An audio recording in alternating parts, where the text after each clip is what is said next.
Oi, eu sou o Luiz Oi, eu sou Germana. e nós somos o DivisioCast, o podcast da Divisio.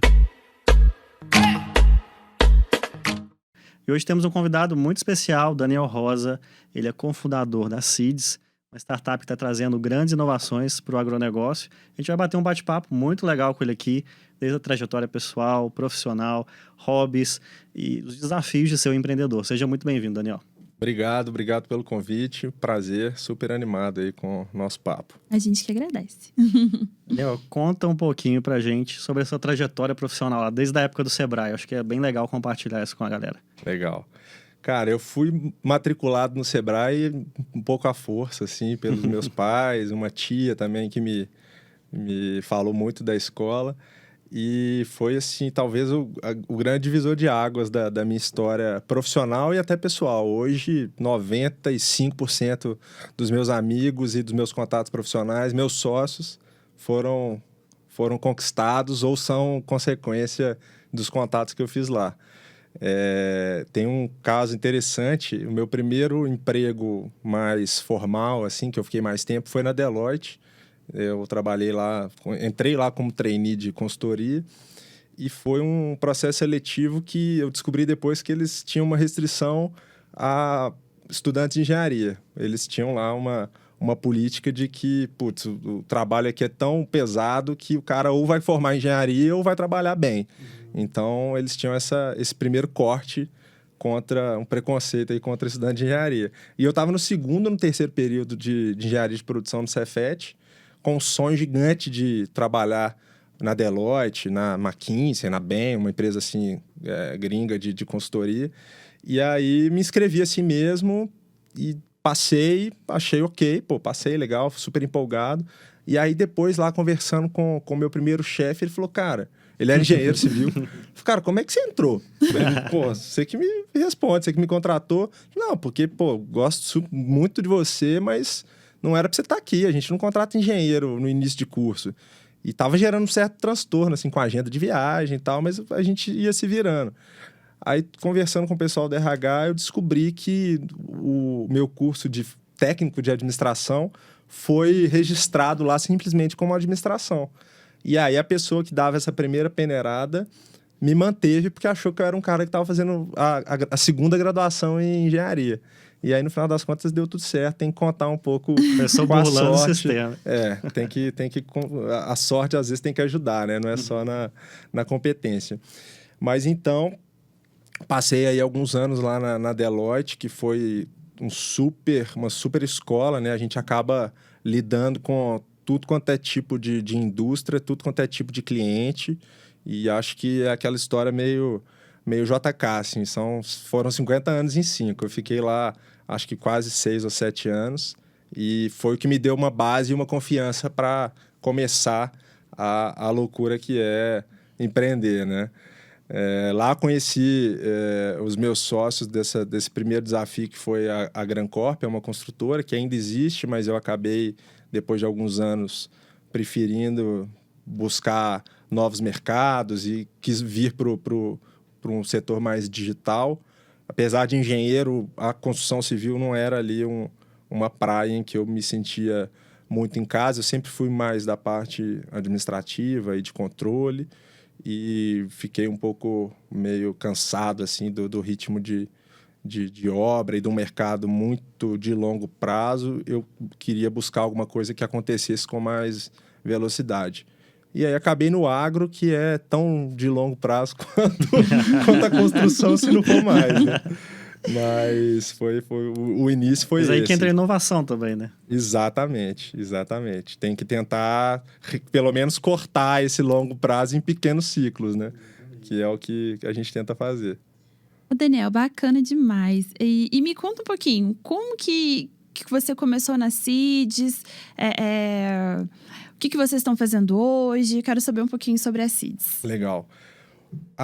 Quando eu resolvi que eu ia sair da construção, né, sair da Grancorp, vendi minha parte, eu fui chamado pelo Matheus, que era um amigo de época de colégio e muito amigo do meu sócio da consultora. E ele falou, cara, tô com uma ideia aqui, acabei de pedir demissão, vou fazer um negócio que é meio maluco, assim, não existe, não tô achando isso em lugar nenhum do mundo. Eu preciso que me ajude a pensar, principalmente a modelagem financeira desse negócio, para a gente ver se para de pé. E aí nós sentamos num café na Praça da Liberdade, num dia, assim, sei lá, logo depois do almoço. E quando a gente foi ver, era 10 horas da noite. Ele falou, cara, vamos continuar essa conversa amanhã? Aí no dia seguinte voltamos pro mesmo café, ficamos mais umas 12 horas desenhando o que seria ali o modelo de negócio. E aí eu tinha uma viagem, eu estava ali num período meio sabático, né, para usar um termo chique, mas era um período meio sem saber o que eu ia fazer na prática. E aí eu tinha uma viagem familiar, assim, ia ficar um mês fora. E ele falou, cara, viaja e já pensa se você não quer ser meu sócio, porque o que você tem aí de história de já ter passado um ciclo inteiro de empreender e os seus conhecimentos financeiros e a parte mais administrativa, de gestão, é exatamente o que me falta. O Matheus é um cara 100% comercial e com uma visão mais estratégica, mais criativo, e eu sou ali o lado mais pé no chão. E aí nós começamos a Seeds, ela vem de um modelo muito similar com o que as companhias aéreas descobriram com os pontos, né? Que era aquela história de tentar, de alguma forma, escoar o lugar vazio no avião de uma forma ali que não canibalizasse o preço, né? Cara, eu preciso vender isso aqui no preço que for, mas eu não quero que a pessoa tenha a sensação amanhã, quando ela for comprar uma passagem no preço cheio, que ela poderia estar pagando 20% disso. E aí a lógica da Seeds é bem essa. É de dar essa possibilidade para as empresas da cadeia que atendem um produtor rural de se interligarem e prover uma solução de inovação para os fazendeiros e para as próprias indústrias. Então, isso acabou que a gente evoluiu muito esse modelo de negócio, e a nossa visão hoje é de facilitar e fomentar a digitalização do agronegócio e trabalhar para que as informações elas estejam mais fluidas ali entre o produtor e a cadeia inteira do que o cara compra de maquinário, de semente, defensivo, que esteja isso tudo, pelo menos a inteligência disso possa estar centralizada em algum lugar. A visão geral é essa. Legal. E assim, como que você vê a mudança de comportamento do agricultor na tecnologia cada vez mais presente e como que isso impacta no negócio de vocês? Legal. Na verdade, eu acho que a gente tem uma visão inversa. A gente quer ser e busca ser o motor dessa mudança. Então, eu sou menos impactado por ela e eu quero que o nosso impacto no mercado seja essa digitalização. Então, a gente faz o máximo para tentar trazer o produtor rural, tentar trazer o representante técnico, que é o cara que vai, o agrônomo que vai de fazenda em fazenda, tentando levar uma inovação para o produtor, uma semente diferente que ele não usava, um equipamento de tecnologia que ele, como um agrônomo recém-formado, tem a cabeça mais aberta, mas o avô dele não fazia ideia do que isso poderia ser. A gente quer levar isso.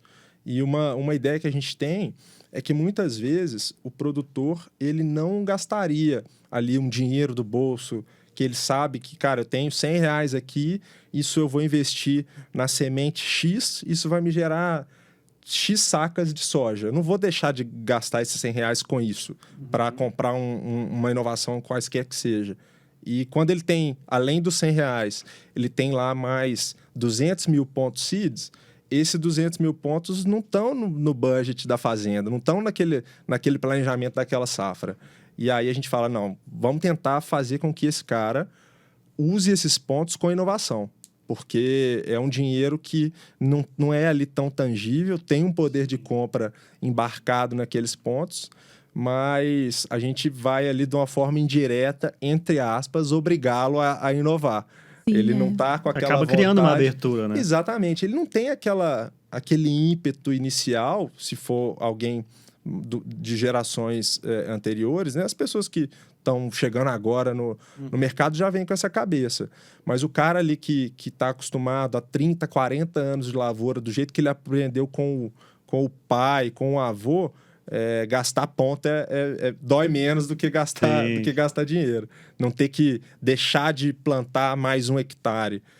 para comprar a tecnologia de controle de peste que ele não conhece, mas que ele topa gastar ponto, faz mais sentido.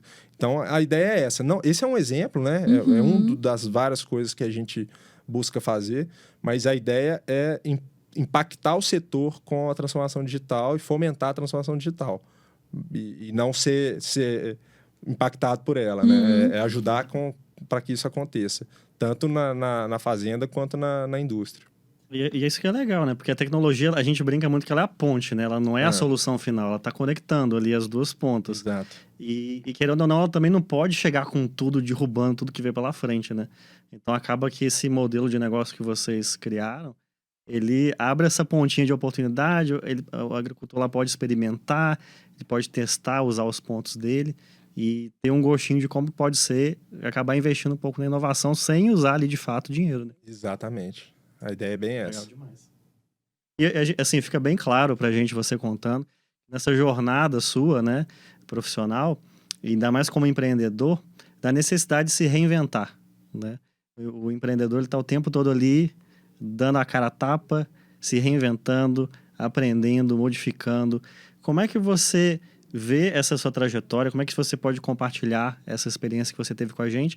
E quais são os desafios que você enfrenta hoje como empreendedor? Essa é uma pergunta boa. Porque quando eu comecei na construção, apesar de engenheiro, eu acho que eu não tinha, talvez, pisado numa obra profissionalmente. E aí eu me aliei a duas pessoas que já tinham alguns anos de experiência ou tocando obra ou gerindo comercialmente uma incorporação, alguma coisa no setor imobiliário, né?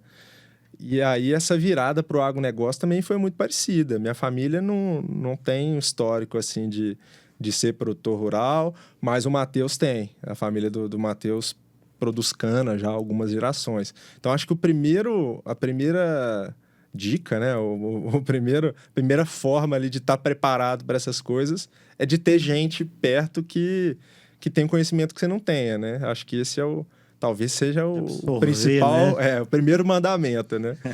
Mas tem outras coisas, assim. A vivência que a gente tem nas fases anteriores, eu acho muito importante, né? Eu acho... Podemos já estar falando com uma idade mais avançada, né? De já ter alguns anos aí de estrada e ser um pouco conservador. Mas eu acho que é difícil você empreender sendo a primeira experiência, né? E querendo ou não, é uma outra época também, né? Exato. Porque hoje o empreendedor, né? A garotada aí de 14 anos começa, já tem acesso a toda a informação, né? Hoje empreender é até legal, é cool, né? Mas na nossa época não era, né? Exato. Era meio que até o contrário, né? Loucura, né? Exatamente. Então, assim, a minha experiência com consultoria, ela trouxe um pouco também essa facilidade ou essa adaptabilidade de pular de uma fábrica de carro para uma companhia aérea, para um banco. E isso vai mexendo ali com seu hardware e te deixa ali mais adaptável, né? Então, eu acho que isso me ajudou a pular da consultoria para a construção, da construção para o agronegócio. E isso vai Mas eu acho que isso resume mexendo. Muito o empreendedor, né? Sim, a capacidade de se adaptar, né? E dentro do próprio negócio, né? A gente começa ali fazendo de tudo, e aí depois você passa alguns anos, talvez numa área da empresa que você tem mais dom, mas aí logo você enxerga que tem uma outra área que está precisando do dono, e aí você deixa de fazer o que você gosta para fazer o que precisa ser feito. Então, acho que isso é uma constante. E talvez esse seja o principal objetivo, o principal desafio, né? De estar com um olhar claro para a empresa, para enxergar qual área ou qual frente ali da estratégia que você está tentando executar precisa mais da mão do dono, que a gente, no agro, a gente brinca que o olho do dono que engorda o gado, né? Mas eu acho que fora do agro isso vale também, né? Então, a gente tem que estar... aquela velha história, né? De estar aquela área toda lá cheia de mata e o dono vai lá meio desmatando, começando a abrir o caminho, né? Exatamente. E não tem jeito, né? A liderança da empresa, ela inspira as outras pessoas, né? Você não está enxergando ali o sujeito com barriga no balcão, a turma fica meio desmotivada, não se enxerga ali sendo representada, né?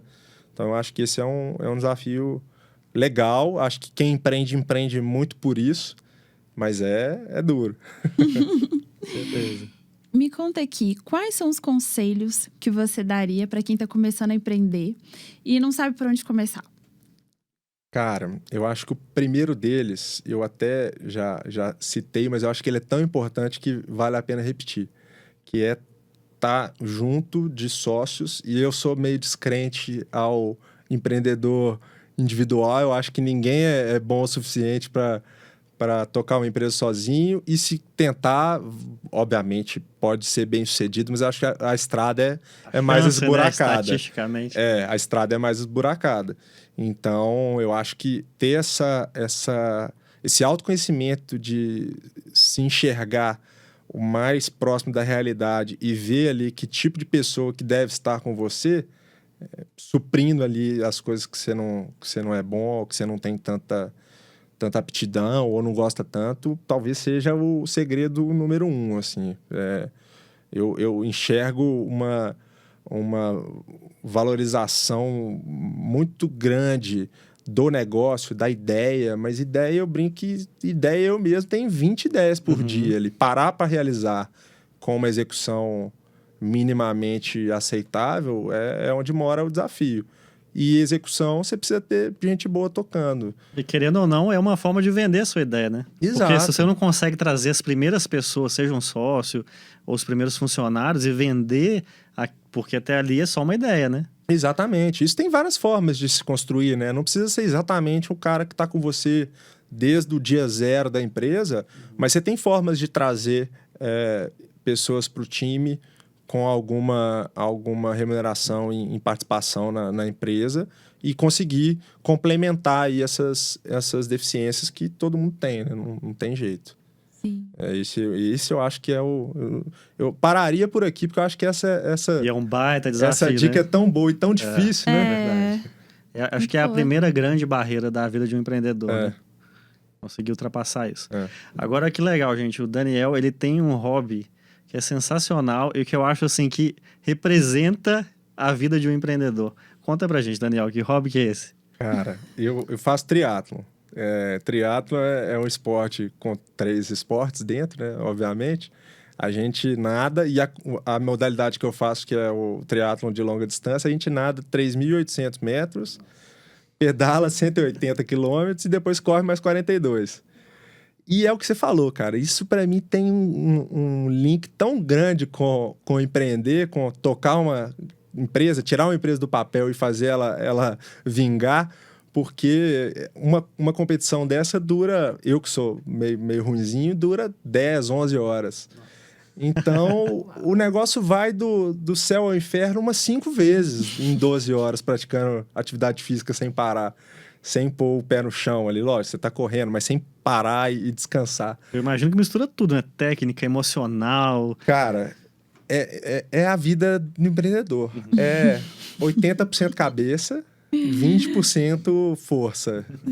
Se você não tem ali a clareza de que os momentos da prova em que você tá se sentindo bem, eles vão passar e você vai se sentir mal. E quando você está se sentindo mal, você tem que ter a consciência também que aquele momento vai passar, e que você vai em algum momento se sentir bem, e que isso vai variar ao longo dessas 10, 11 horas que você está ali dentro do mar, em cima da bicicleta, ou fazendo a parte mais dura, que é correr uma maratona depois disso tudo. Isso para mim, resume assim 100% do que é empreender. Eu não consigo ver nada que tenha tanto, exatamente, né? Que seja tão parecido.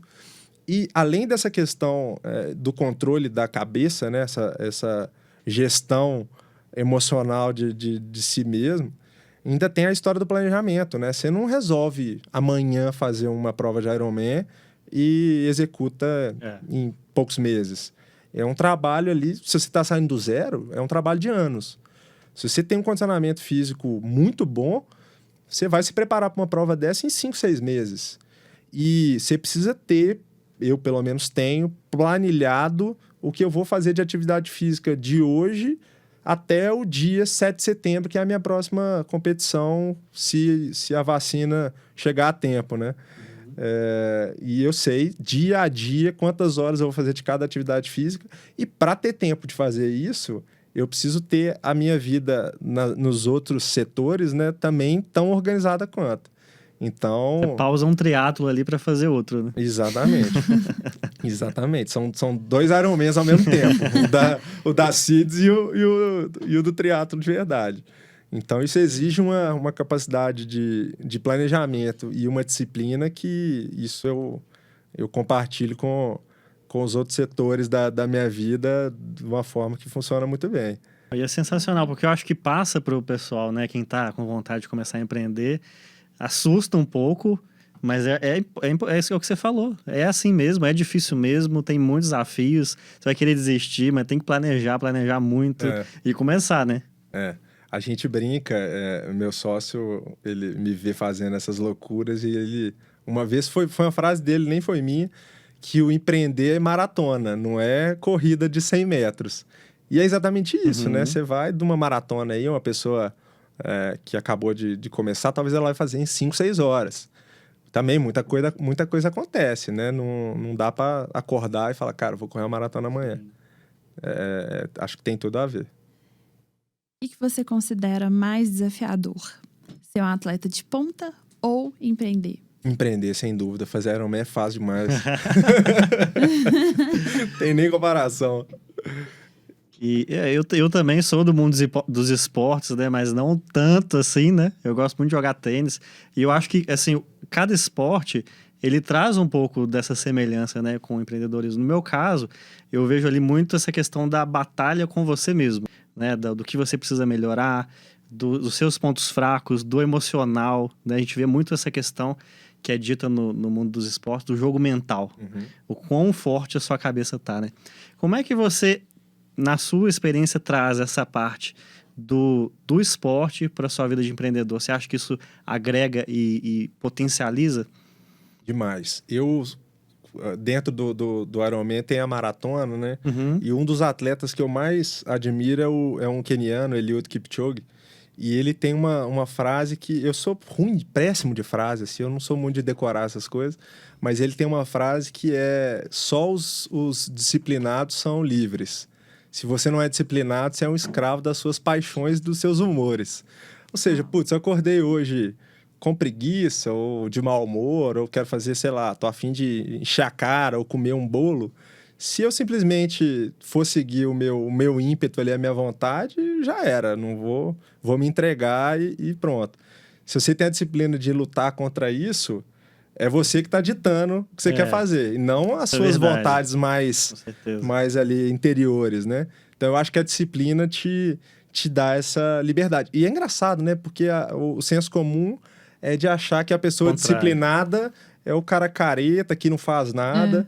Eu enxergo pelo contrário. Eu acho que, sendo disciplinado, eu faço exatamente o que eu quero e não o que os meus instintos ali, os meus sentimentos mais primários querem, assim. Eu acho que a gente tem um controle muito maior da gente mesmo.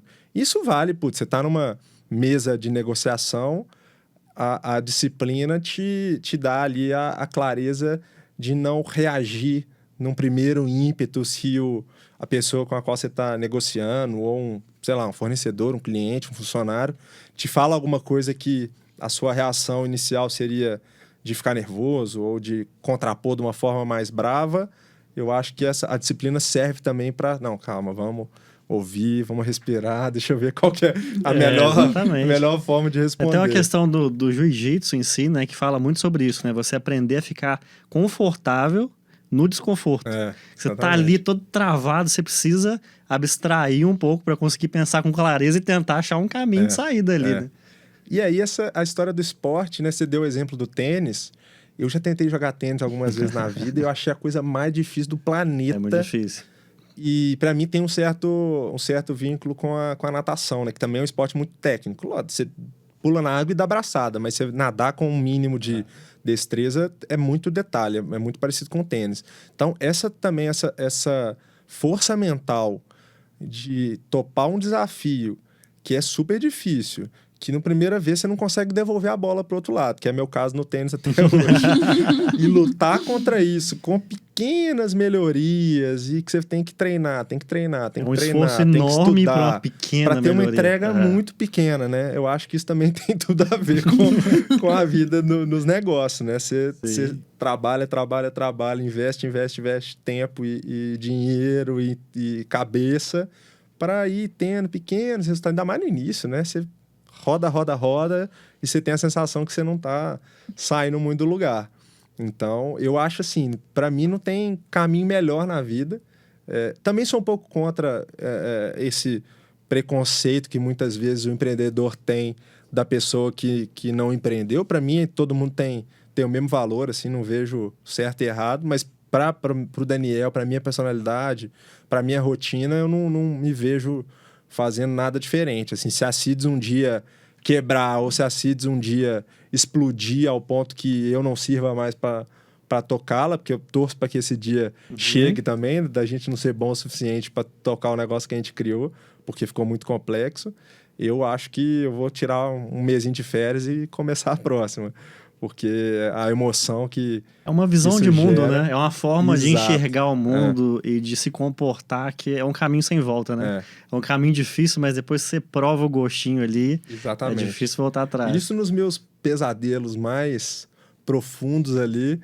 Cara, e se der tudo errado, o que eu vou fazer? Porque eu acho que eu não consigo me encaixar numa vaga profissional tradicional, numa empresa grande, porque a gente acaba tendo que fazer tanta coisa que você fica com a sensação de que você é bom em fazer superficialmente um monte de coisa, mas não é bom em nada, né, profundamente. Aí então, fica especialista em resolver pepino. Exatamente. E aí todo dia tem uma bomba para ser desarmada, mas a gente fica ali com as inseguranças de sempre, né? Mas acho que é interessante. Sensacional o papo, né? Muito. Muito legal. Eu acho que traduz bem, assim, desde o início da sua jornada, né? Com as dificuldades, com se autoconhecer e ainda ter essa associação com o esporte, eu acho que traz, assim, uma perspectiva muito legal para quem vai estar ouvindo a gente. Eu me identifiquei muito. Acho que muita gente também vai se identificar, porque é isso mesmo. É uma luta diária, mas quem gosta é viciante, né? Exato. Eu não sei se você está falando do esporte ou do empreendedorismo, mas as duas coisas. Os dois, né? O esporte, eu tô precisando entrar aí, mas eu digo a questão do empreendedorismo. E as duas coisas exigem acordar cedo, dormir tarde e enfiar a cara, né? Não tem. Acaba que as duas coisas são uma forma da gente confrontar os nossos maiores medos, né? Inseguranças, os desafios. Certeza. É uma plataforma bem interessante. Muito obrigado pela sua presença aqui, pelo bate-papo, foi incrível. Obrigado a vocês. Passou tão rápido. Conversa boa, vai rápido. Muito bom mesmo. Prazer, muito obrigado. E estamos à disposição para os próximos papos. Eba. Tamo junto. E não esqueça de deixar o seu comentário pra gente, se vocês gostaram desse episódio, se vocês querem, de repente, dar alguma sugestão para os novos episódios, pessoas, quem que a gente vai convidar, enfim. Se quiser uma dica de triatlo também, né? Com certeza. Só me ligar. Manda pra gente, a gente tem um e-mail que é o divisiocast@divisio.tech. E o nosso Instagram é o @divisiotech. Então segue a gente lá, curte, compartilha os nossos conteúdos. Lá tá bem... A gente tem muitas coisas legais no nosso Instagram. É isso aí, gente. Até a próxima. Valeu. Tchauzinho. Obrigada.